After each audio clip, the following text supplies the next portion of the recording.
Au commencement, ce n'était qu'une petite sphère, mais pas n'importe laquelle.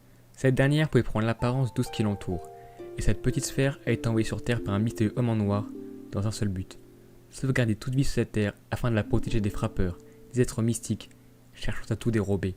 Mais ça, sans conscience, la sphère n'en avait aucune idée. Après 4 longues années de conflits, les guerres sanglantes s'achevaient enfin. Les morts et les blessés graves se comptaient par centaines, et parmi eux se trouvait maintenant une arme inutile.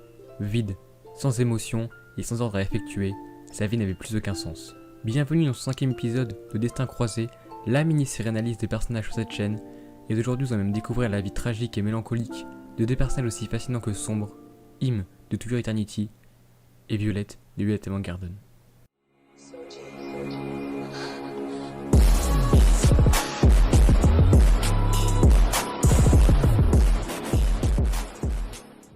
Violette était une jeune orpheline des guerres.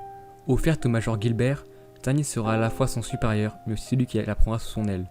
Il sera le seul à la considérer autrement qu'une machine à tuer, car oui, Violette a des capacités supérieures à la moyenne. Une vitesse et un sang-froid à toute épreuve lui permettront de briller au front. Jusqu'au jour lors d'une ultime mission, qui pouvait faire basculer la guerre en leur faveur, Violette perdit ce qu'elle avait de plus cher au monde, le Major Gilbert.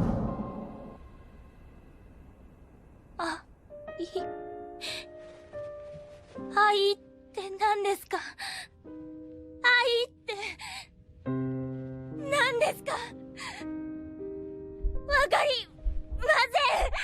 私わかりません。翔さん。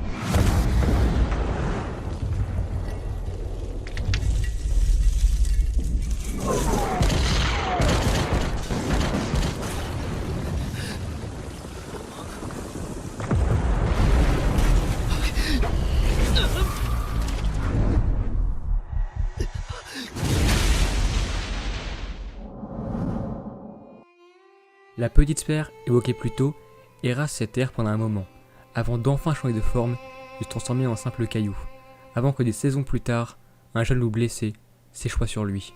Lui provoquant alors son premier stimulus, il prit l'apparence du loup et acquit une conscience. Avant de se soigner, il était immortel. Sa rencontre avec le premier humain était particulière. Le jeune homme était en réalité le propriétaire du jeune loup auquel la sphère avait pris l'apparence. Les deux vécurent ensemble pendant un moment. Il était seul, perdu sur une immensité glaciale, et afin de retrouver les siens partis il y a des années, le jeune homme partit en expédition avec le loup. Malheureusement, l'expédition fut un échec total.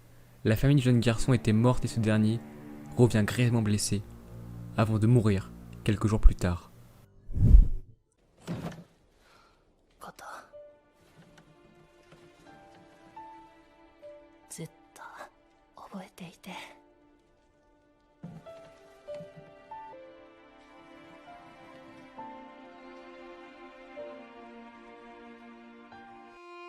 Violet et Im sont 2 personnages très intéressants à analyser, avec quelques bonnes similitudes et surtout un super développement à regarder. Premièrement, les deux sont sans aucun sentiment au début de l'histoire.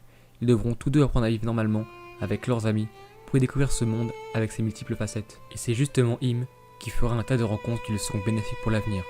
Ce dernier avait pris l'apparence du jeune homme, mais c'est tout. Il se comportait encore comme un animal et ne savait absolument pas parler. Malgré tout, il rencontrera lors de son aventure plusieurs personnages qui lui apprendront tout ça. Gugu, Marche, Tonali et encore bien d'autres qui lui font découvrir un tas d'émotions et d'aventures différentes. De son côté, après la fin de la guerre, Violet avait perdu ses 2 bras. Remplacés alors par des bras mécaniques, elle sera reconnue dans la famille des Evergarden.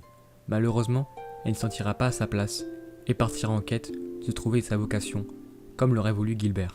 Violet s'engagerait alors en tant que poupée automatique de souvenirs, un outil qui consiste en la réalisation de lettres. Ceci peut paraître super simple et assez plat, mais au final, c'est une tâche les plus compliquées qu'on pouvait lui confier. Un métier où il faut retranscrire les émotions d'autrui, où la communication et la compréhension des autres est primordiale, et au fil du temps, elle rédigera des lettres pour les plus grandes personnalités, et ces lettres seront lues dans tout le pays. Et les rencontres qu'elle aura faites lui auront fait grandir, découvrir la vie d'un autre côté, et plus poétique, plus magique qu'une vie d'esclave à la botte de l'armée. De son côté, l'apprentissage de Im ne sera pas fait sans douleur, contrairement à Violette. Chaque rencontre, chaque personne qui l'aura aimé, aura fini par mourir.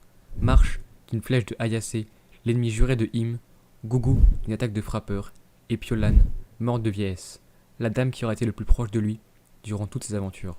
Toutes ces aventures auront poussé Im à se questionner. Ne vaut-il pas mieux qu'il reste seul pour éviter aux autres de souffrir?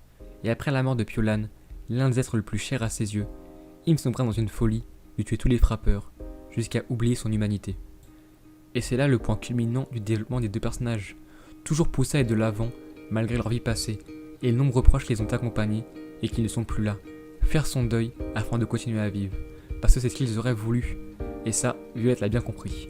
Elle rend désormais les gens heureux, elle a fait son deuil, comme Gilbert l'aurait voulu. Quant à Im, seul un homme peut savoir comment ce dernier s'en sortira, mais nul doute, la vie continue.